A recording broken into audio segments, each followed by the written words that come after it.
নমস্কার বন্ধুরা, আমি জয়রাজ খেল গল্প পরিবারে তোমাদের স্বাগত জানাই। তো ডুরান্ড কাপ 135তম ডুরান্ড কাপ ফাইনালে মোহনবাগানকে চূর্ণ বিচূর্ণ করে ইস্ট বেঙ্গল চ্যাম্পিয়ন হলো।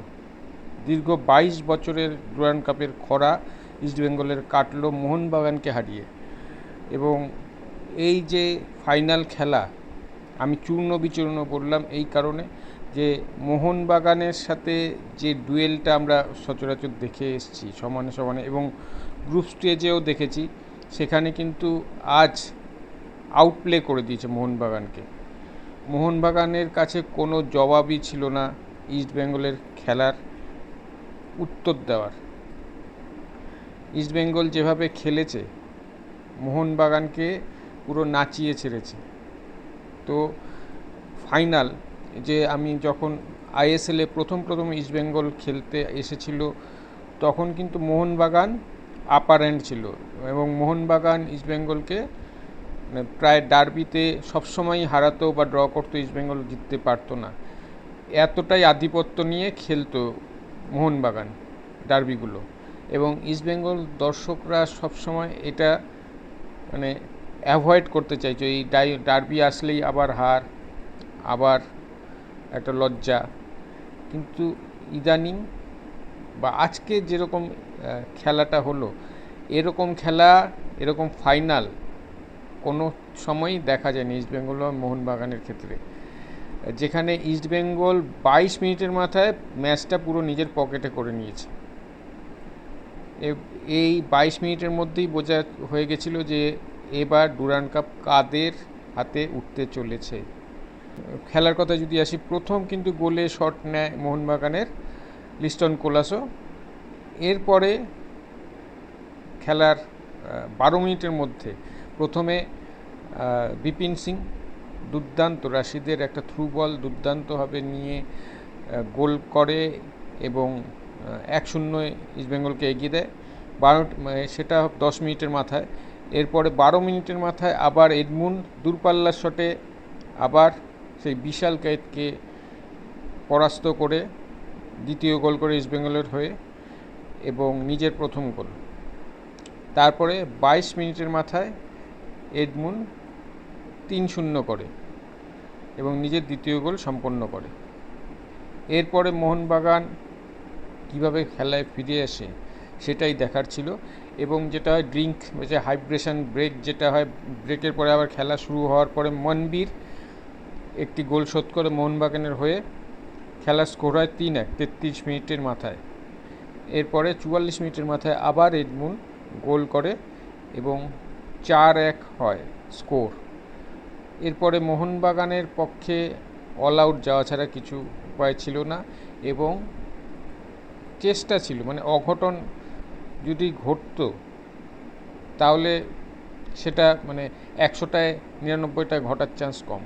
এই ক্ষেত্রে যে টিম এগিয়ে থাকে 4-1, যেখানে ডার্বি এবং ডুরান্ড কাপ ফাইনালের মতো একটা ম্যাচ, সেখানে তো অবশ্যই জিতে গেছে অলরেডি। তো প্রথম হাফ শেষ হয় 4-1 লিড নিয়ে ইস্টবেঙ্গল।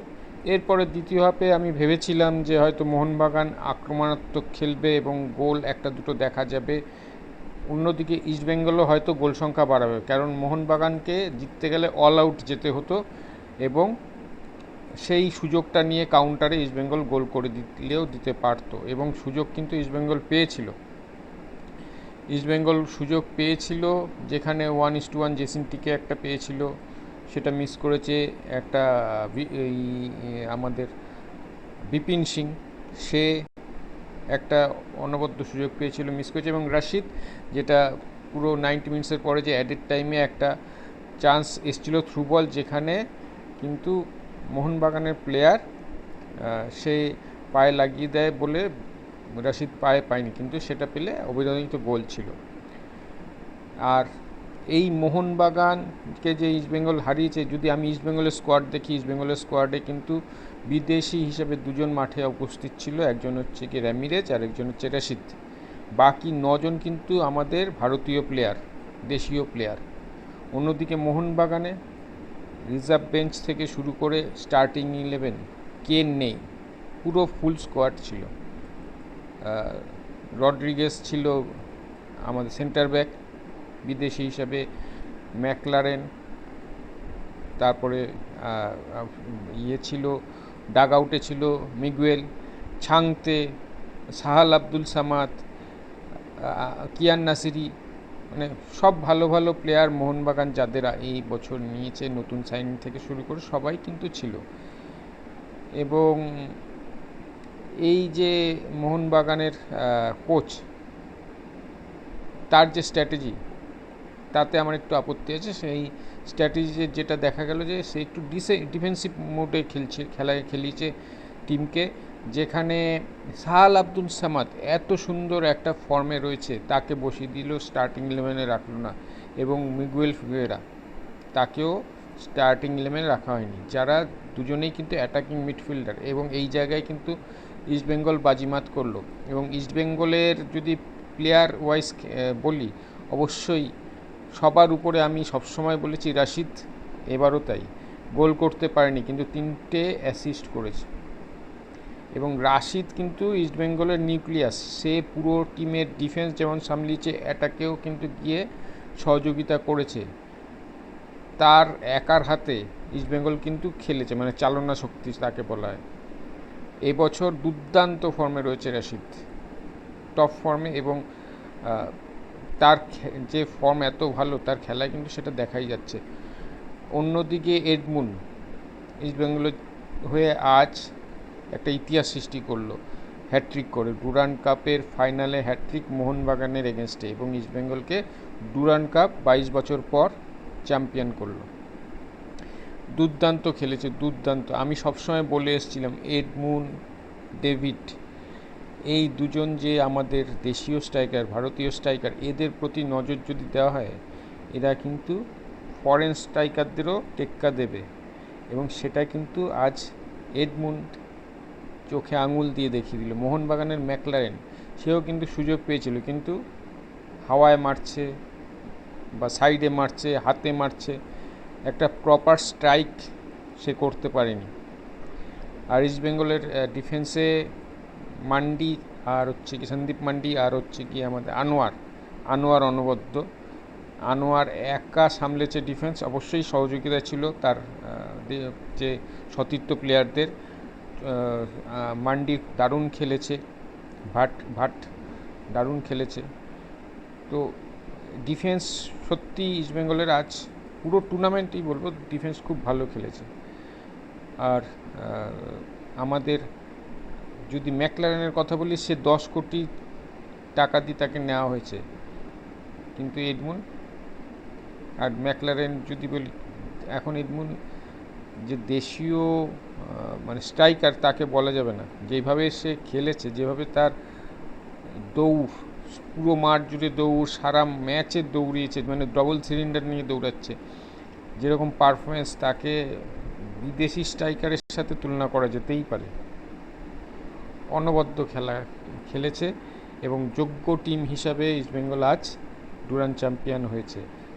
তো অবশ্যই ইস্টবেঙ্গলকে শুভেচ্ছা খেল গল্প পরিবারের তরফ থেকে। 22 বছর পর তাদের তাঁবুতে আবার ডুরান্ড ঢুকছে। এবং আরেকজন অবশ্যই বলতে হবে কোচের কথা, হাবাস। কেন তাকে আমি এবং অনেকেই আমার মতো হবে একমত হবে যে ভারতীয় সার্কিটে এখনও পর্যন্ত বেস্ট কোচ, এবং তার ট্যাকটিক্যাল যে স্ট্র্যাটেজি, তাতেই কিন্তু মাত খেল মোহনবাগান, পুরো ফুল স্কোয়াডের মোহনবাগান। তো হাবাস যে এখনও ফুরিয়ে যায়নি, সেটা কিন্তু আজও প্রমাণিত হলো, এবং ইস্টবেঙ্গল চ্যাম্পিয়ন হলো। তো ইস্টবেঙ্গল, এই যে আমি বলছিলাম আমার আগের অনেক ভিডিও যারা দেখেছো, ইস্টবেঙ্গল গ্রুপ স্টেজে যেরকম খেলেছে, এবং যত দিন যাবে ইস্টবেঙ্গল কিন্তু আরও ভালো অর্গানাইজ ফুটবল খেলবে। হাবাস কিন্তু সেটা করে দেখালো। গ্রুপ স্টেজে কিন্তু হাবাস বলেছিল প্রেস কনফারেন্সে যে আমার টিম এখনও তৈরি নয়, তাও মোহনবাগানের সাথে 1-0 হেরেছিল, কিন্তু আজ আউটপ্লে করে দিয়েছে, মোহনবাগানকে পুরো আউটপ্লে করে দিয়েছে।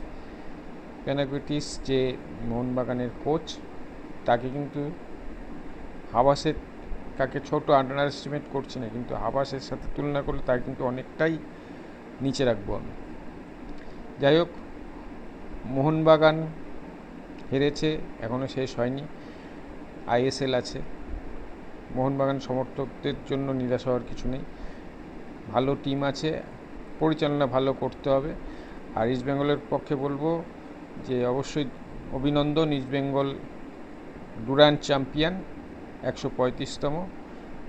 আর এরপরে আইএসএলেও আশা করি ভালো পারফরমেন্স করবে, এবং অবশ্যই এসিএল টুরও খেলা রয়েছে, সেখানে একটা বড় এই ম্যাচটা যদি বলি তাহলে এটা কিন্তু ভালো প্র্যাকটিস ম্যাচ হয়ে গেল, ভালো কম্বিনেশান দেখে নেওয়া গেল, এবং একটা ভালো টিমের এগেনস্টে বড় জয় পেল ইস্টবেঙ্গল। এতে কিন্তু মনোবল অনেকটাই বাড়বে, এবং আদার্স যে ইস্টবেঙ্গল ফরেন প্লেয়াররা আসেনি এখনও, তারাও আশা করি এসে পড়বে সেই সময়, তাহলে আরও অর্গানাইজ হবে টিমটা।